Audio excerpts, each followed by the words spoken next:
This project is very important because it addresses the needs of professional players. And by that, what's important to know initially is that most companies building trumpets want to sell a lot of trumpets, so they're going to build trumpets that fit as many different kinds of player as possible. And that's good, but if you're a working professional, you need something that is very efficient. You're playing all the time. You need something that conserves your effort. And you, as a professional, have invested and sacrificed years of your life to have discriminating control of the instrument. So with an instrument that can take that dexterity and turn it into virtuosity, that is a powerful tool, a tool that you appreciate. And especially if you're trying to play for 30 years, 40 years, 50 years, you need something that's very efficient, something that conserves your effort so you're not forced to overdrive it, to spend so much effort that you eventually are physically unable to give what it demands. When you're young, you can do that and you can recover. As you get older, it takes something more efficient, but you have to have more control of how you play. And professional players understand this, and they often customize their own instruments to accomplish this. Now, with the Adams Master Series C trumpet, we have in a production model instrument the tools and the attributes that create the efficiency and the qualities that make you secure as a professional. You have to play with perfect accuracy, perfect control, perfect contextual complement. And that is very important. Often when young trumpet players test trumpets, they play the loudest thing, the highest thing, and if it passes that test, well, that's a good trumpet. And that is maybe a good trumpet, but having those qualities in place also greatly increases the chances that the trumpet won't be very responsive if you play soft. It won't have very many colors until you play loud. And so in a professional situation, players are judged by how well they work in context of the whole. And so if you're subbing in a group, those players are listening to how well are you matching what's happening. And your part is just simple, but it has to be perfectly configured to complement the moment. And so you might have just a few simple notes, but they have to be perfectly responsive, perfectly colored, perfectly matched. And this is the kind of trumpet that does that.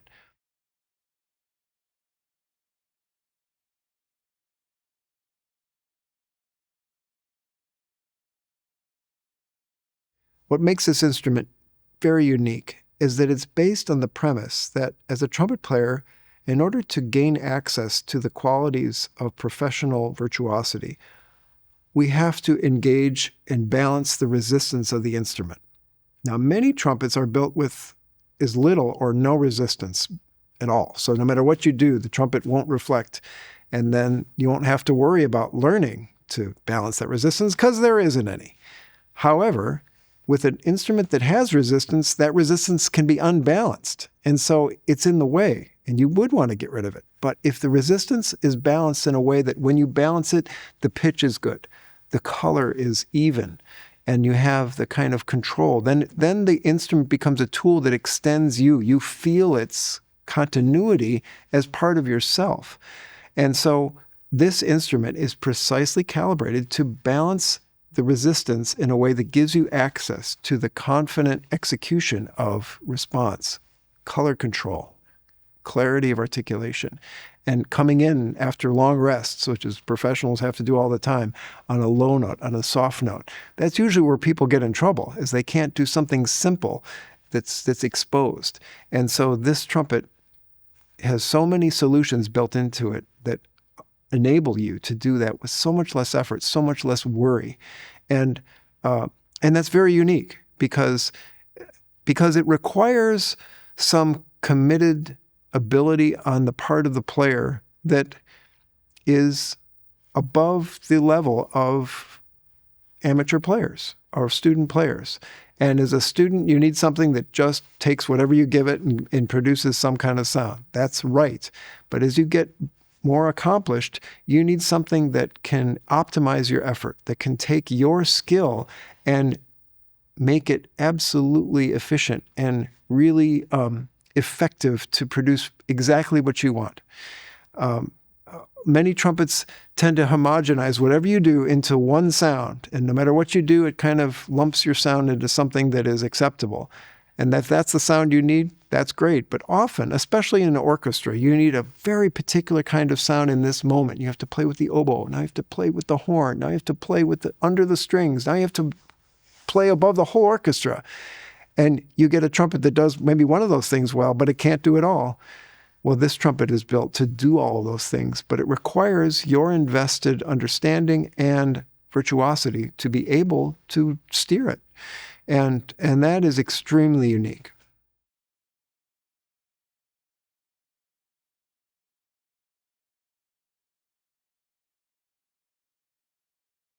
One of the best things about this trumpet design is that it has a lot of adaptability to the player's preference, the player's ability, the player's requirement at the moment. And so you can change the sound of the instrument by adding weight with the bottom caps of the valves will darken the sound or change the response. You can change the bore size of the tuning slide or the second slide.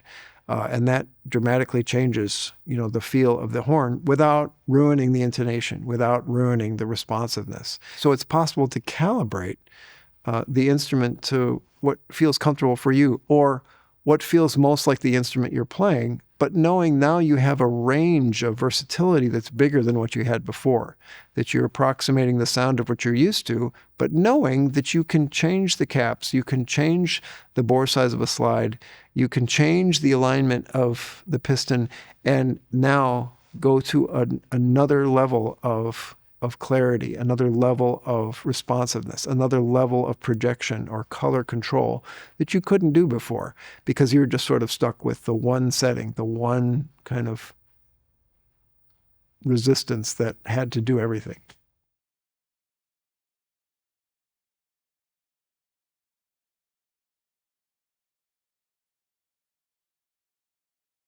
Adams is one of the only companies in the world that can re-engineer and rebuild a component of the trumpet without having to concede to some other contractor or some other supplier. A lot of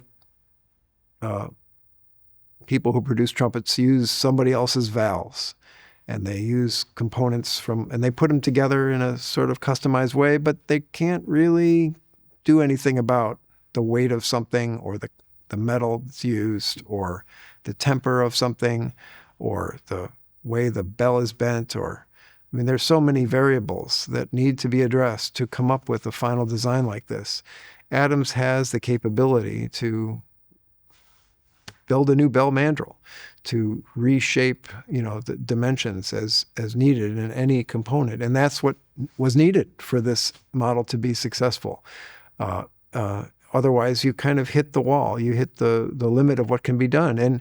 And I have to say, I'm very impressed because when you work on a design project, you get to a point where, well, unless you change the bell, that's as far as we can go. And it's pretty good, but I can't really certify that it's a professional quality, but it's better than it was. And that's sort of the end of it, unless someone has the capability to really tear it down and rebuild it again. And sometimes someone has the capacity to do that, but they just think, it's a lot. It's good enough. And so I've been really impressed that Adams is committed to going the extra mile, to building what is needed. And if the rebuilding doesn't work, they rebuild it again.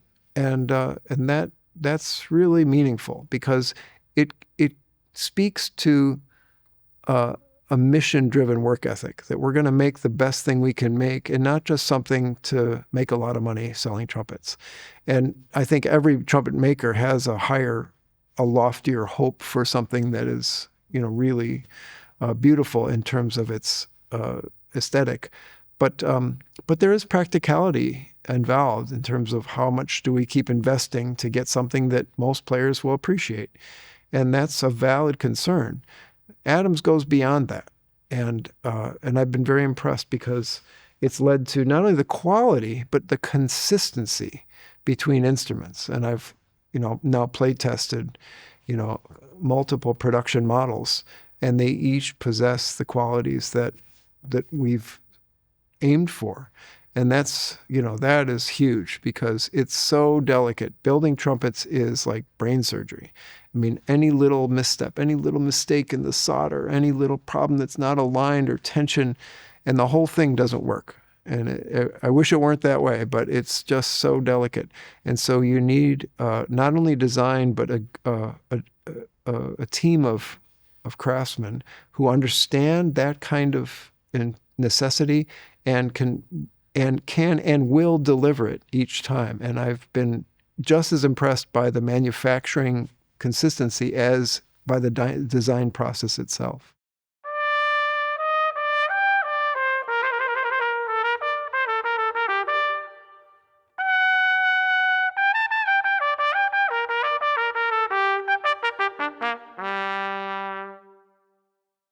This adjustable valve stem that I call the Hagstem, because it sounds like my name, is a really unprecedented kind of tool. And what it allows for is the precise misalignment, just by a few thousandths. And you think, well, what would that do? Well, it's not really obstructing the airflow, but it's creating vibrational reflection, because when the ports in the valves are slightly misaligned, there's some edges that suddenly are exposed just a little bit, but that's just enough to create a reflection and sort of a foothold, if you will, for things to respond a little bit better. If it's too much, then the tone gets kind of ruined. But how much is too much? Well, if you wanted to experiment with that before, you'd have to take apart your valve and try a little piece in there to shim it up, and you would try it, and it was hard to know if it was any different. It takes so long, and you have to sort of decide on one position, and that's it. And that's what most trumpet players do. Well, with this invention, you can experiment in real time while you're playing. It's like this: does it sound better? Does this note respond a little better? Is the color just right? And so you say, well, there's this 4 bars I have to play, but there's 4 bars of rest on either side of it. Well, you could, without anybody knowing it, you can rotate the stem a little bit, and it's mechanically constructed so it doesn't rattle around. It's perfectly dampened. And then know exactly, because you've tested it ahead of time now, this is the perfect reflected response. That's very unique, and it's unprecedented in what it creates in terms of resource for solutions in playing. I'll give you an example. So many times you have to play a soft note after resting 50 bars or longer. For example, the low A in the second trumpet part at the end of Brahms, in the beginning of the last movement of Brahms' Second Symphony. Most trumpet players miss that note because you don't play the third movement. So you've been sitting there for multiple minutes, and all of a sudden, this soft A you have to play. Well, that can be difficult on a trumpet that it has very little resistance. Well, now you can customize that resistance, and the note just pops out. And for anybody who's struggled with that, this is a miracle. But it's more than that's. A pretty extreme example. There are so many instances where you just need a different color, or there's a particular note that doesn't quite center, but you can experiment with a different position. And it's like, oh, for whatever reason, on that note in this particular passage, or that whole passage sounds better in a different position. Now you just memorize that, and it's maybe 2 half turns or a quarter turn. You don't know. You'd have to experiment with it. And with that experimentation comes the kind of practiced understanding that I know this will feel just right if I use just this amount of additional resistance. So you have to get to know it, but it's an invaluable tool for professionals when, usually what makes people nervous isn't the high loud note, it's the soft note after lots of rest. And so this is a professional tool that really is indispensable for a working professional who needs to have perfect control.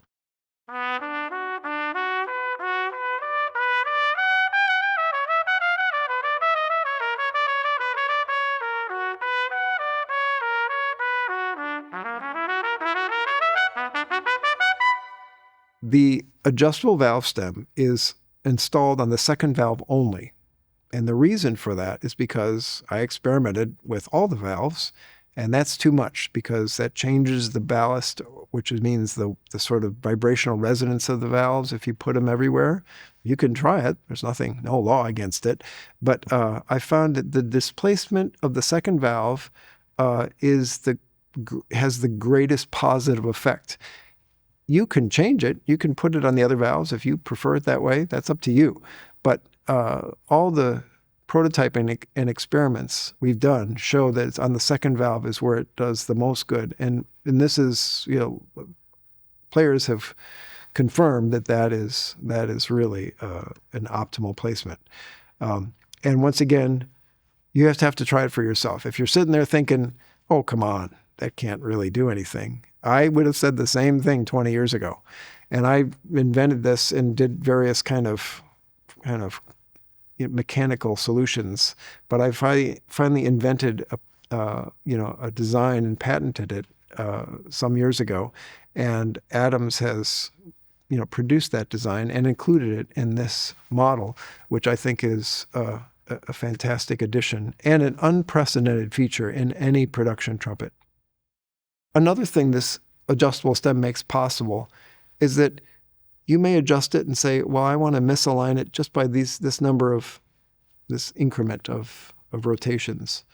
And you like it there all the time. Well, what you could do is change your alignment pads such that in the closed position, that's where it is all the time. But how would you know? When someone does a valve alignment for you on the trumpet, they're usually looking through a fiber optic camera or mirrors before they had fiber optic cameras at the facing edge of looking through the port and to see, they say, oh, that's pretty close and nothing's exact. But the problem is you look through another port and what's aligned on one side is maybe a little bit, we're talking just a few thousandths of an inch. And so they have to say, well, let's just kind of get it close. Well, that's better than really being really off, that's for sure. They're often, and this is what you'll discover with trying this, is that some little increment is suddenly so much better, and you don't know why. But the reason why is because those little edges are somehow helping you. It's giving you the color that you really intend or the response that you want, and suddenly the whole color of the entire instrument will change. And that sounds crazy, but it's true. And try it for yourself. So when you find that, you might find that though this now the trumpet sounds right where I want it to sound, and you could use a regular stem and take that stem out and just leave it aligned the way way you've experimented, or you can just leave it there and just make sure it's set. I think players will enjoy having the chance to change. Another example is Schumann's Second Symphony. The opening has very delicate, soft intervals, some 16th notes that have to be kind of snappy and clear, and that can be treacherous. This instrument allows you to custom adjust to the responses just right. You don't have to play loud in this excerpt, but you do have to play clearly and responsively. And then when you do have to play loud, well, you can adjust it right back where the loud playing goes best. And that's what's important, is that in every moment you can move it where you want, and nobody has to know. Otherwise, you'd have to take apart your valve, and everybody would be wondering, what's he doing? Is his trumpet broken? Well, of course not. But this way, you're holding the trumpet, and you just, while you're resting, I turn it, half a turn this way before this next passage, and after that passage, I turn it back. No one has to know, and you're precisely changing your instrument to get exactly what you need from it.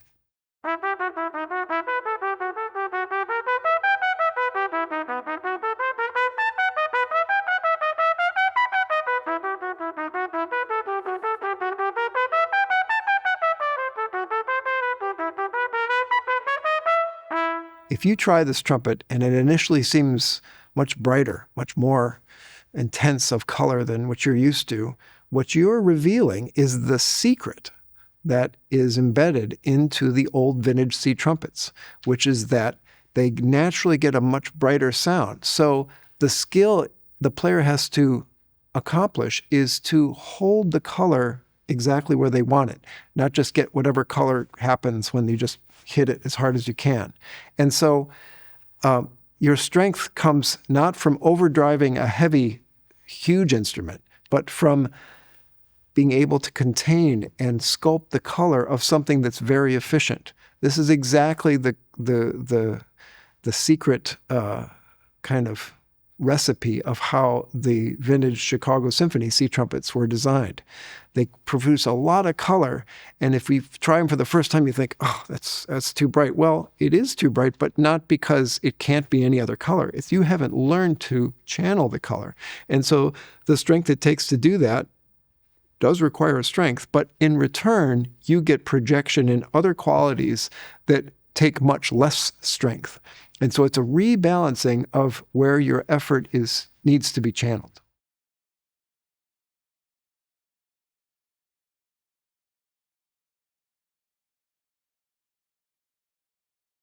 One very important thing to remember when you're testing this trumpet is to think about and listen for the sound you want, apart from the effort you're used to giving.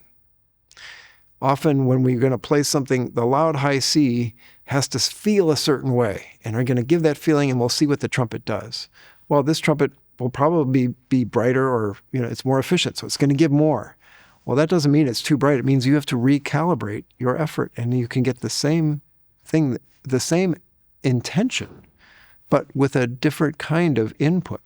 And so what that also means, because of how it's designed, is you're going to need less effort, but you want to judge the output by what you're hearing, not what you're feeling, and that takes some time. It may not be an instant calibration, but give it a chance, and you'll find that it preserves your stamina, and by extension, you can play longer, which means you're more confident. You can have more opportunity to practice longer and get better, and that's important as a developing player and as a professional who needs to play a lot and still prepare for upcoming performances as you're doing complicated things in the moment.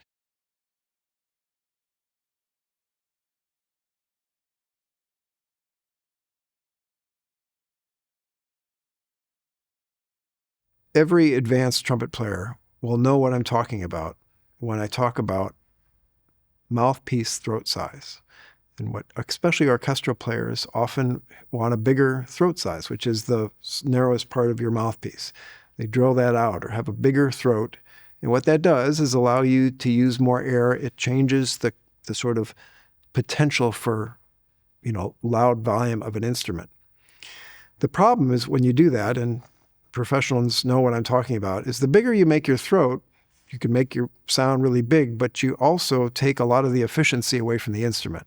So the sound is just what you want for 45 minutes. And then beyond that, you get fatigued, and then it's not just a little tired, like things stop working. It's a very steep decline, and that nobody likes that, but everybody recognizes that's a phenomena of playing a bigger throat mouthpiece. Now, what would combat that is if there was resistance that we're taking out of the throat, that the instrument itself would sort of give you a foothold to be secure and not just using the mouthpiece as your kind of anchor. And so this design really facilitates using a larger throat mouthpiece without losing your endurance, without losing, the stamina that you otherwise sacrifice when you're playing a larger throat mouthpiece on a trumpet that is not designed to have resistance at all, or resistance that is dependable. And so that's, I think, one of the hidden kind of secret strengths of this instrument, that it facilitates the the efficiency you need when you alter your mouthpiece. And playing bigger mouthpieces is a big part of playing in the orchestra. And whether the rim is bigger or the backbore is bigger or the throat is bigger, and when you do that, you're going to lose efficiency. You're going to lose some endurance in exchange for a bigger sound. So In this instrument, when you do that, you are getting the reflection and the sort of support of the instrument's evenness of reflection that helps you play longer, play more confidently, and still get the sound you want.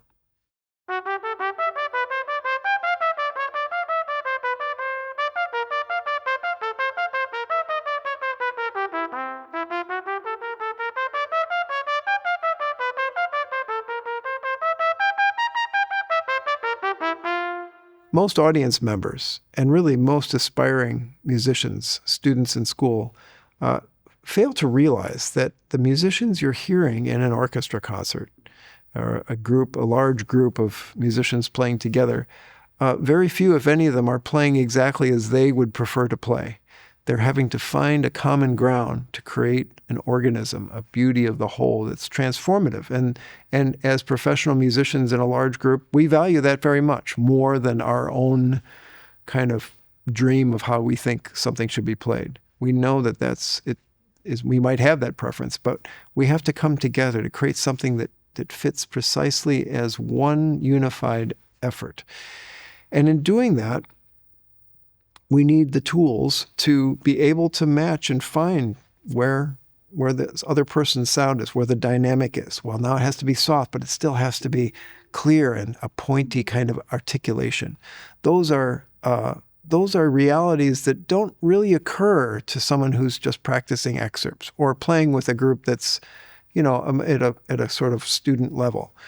At the level of the Chicago Symphony, the level of any major large symphony orchestra, we have to give our preference away in the service of finding common ground that is transformative for listeners. We're making a promise to our audience that if they give us their attention, we can take them someplace. We can help them to lose themselves into the contemplation and the sort of restoration that comes from a great musical performance. And so toward that end, the musicians need instruments that can find the common ground between them. If you have a trumpet that gets a beautiful sound, but only kind of one sound or just a small range of sounds, well, that's nice until you have to be perfectly aligned with someone who playing with a sound that you can't make. And especially if you're not a principal player. I'm not a principal player. My job is to perfectly match whoever is playing first. I play with several different first trumpet players who play very differently from one another. They're excellent players, but I have to be very versatile to precisely match what each of them is doing so that they sound good, that we sound good, that the orchestra plays as one. And so I need a tool that can find those colors, that can find that imitative companionship. And that's a reality that professionals know, but students don't often imagine as they look towards a life in music. Because more than just the capability to be secure professionally and do a good job and be valued, we have to be responsible to the music itself, to deliver it in a way that means as much to the next generation as it does to us. That's what we have to do to pass on that beauty, the timeless condition of our humanity as preserved in the great masterworks of the symphonic repertoire.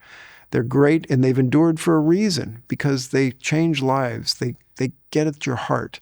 And so to be responsible, to keep passing that on, we need the tools to reassemble that sort of intelligence, that excellence, that epiphany in the mind and the heart of the listener.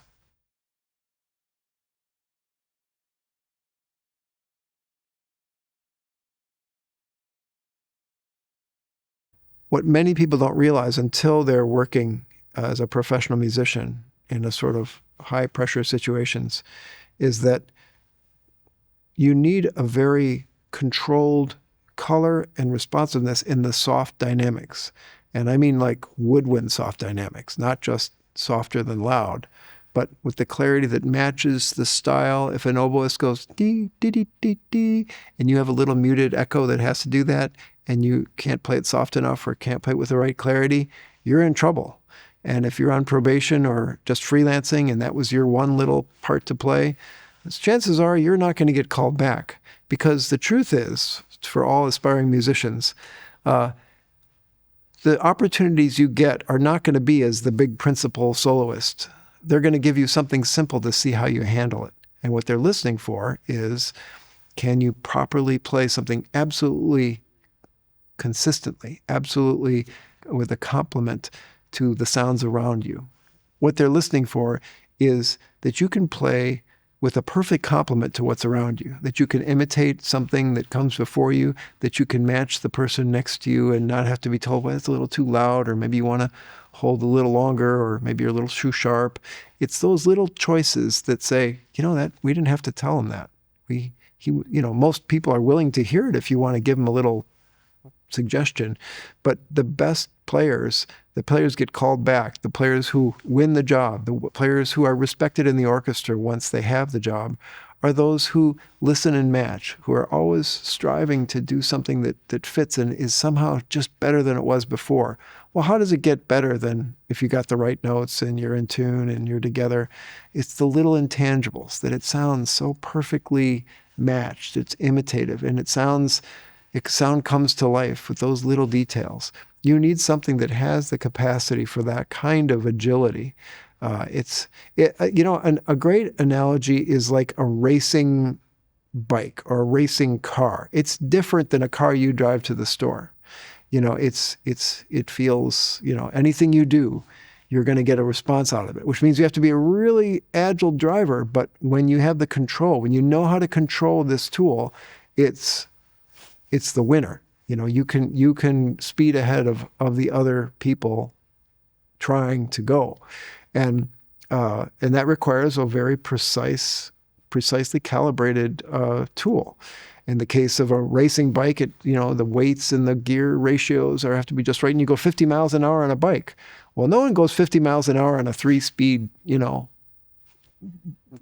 bike you buy at the store. It's a specialized tool. This is a specialized tool to facilitate the special techniques in the higher order of nuance needed from professionals playing in difficult situations with little or no rehearsal time, with conductors that are hard to follow.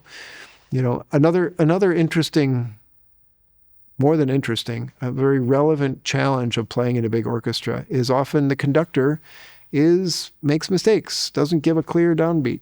We have to come in together and he goes. And so what are we going to do? Well, we have to kind of be consensual, find a way to come in together without a big prep. And so what are we going to do? We're going to find an instrument that allows us to play with the least little bit of impetus, because nobody's really sure. So if you have an instrument that you have to, well, there's no time for that. If someone goes beep, there was a conductor, great music director of the Chicago Symphony, like that. And so there's no, well, you don't have time to, you'll be late. It has to be perfectly together. You need an instrument that with just a little, that you can still get something clear, something urgent, something that complements the moment.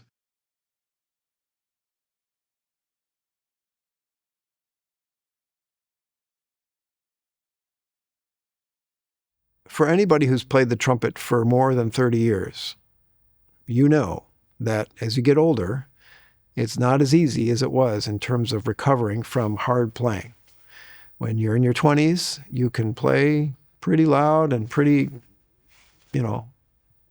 intensely. And sometimes you feel it the next day, often not. I didn't when I was in my 20s. But as you get in your 40s and especially your 50s, and older, their players, Adolf Hirst played until he was 79 years old, was principal trumpet, still playing beautifully. And that requires extraordinary strength, but extraordinary efficiency, both in terms of how you play, but what equipment you choose to play. And if you're choosing equipment that forces you to play with a lot of excessive effort, you're going to limit your longevity. You just can't play that way when you're 75. So how can you play? So if you're in the position of being a professional where you need to do some strategic planning, if you can feel like, boy, this is getting harder, I don't know if I could do this in 5 years, but you want to play for 25 years, well, you have to start thinking about recalibrating your equipment, recalibrating the way you play so that you can deliver the same product you did and that people depend on you, that you're proud of producing, but with a more optimized kind of engine for action and reaction from your equipment, and balancing that together so that you maintain and really improve your kind of voice, that your agility, your consistency, and think about it. If you have 40 years now and as a professional, well, now you're in deep. You want as many more years as you can get. And so it's important to think about what kinds of choices you can make instead of just accepting, well, I guess that's it. Well, it doesn't have to be it. But you have to think about why and how you're going to keep going. And an instrument like this can really address the kinds of concerns that can sideline lots of players before they were ready to quit. They didn't want to, and they thought, well, there was no other choice. Well, there is a choice. And the issues that this instrument represents in terms of resistance, reflection, balance, efficiency, responsiveness, those are all things we're going to struggle with as we get older unless we have a more perfected kind of apparatus.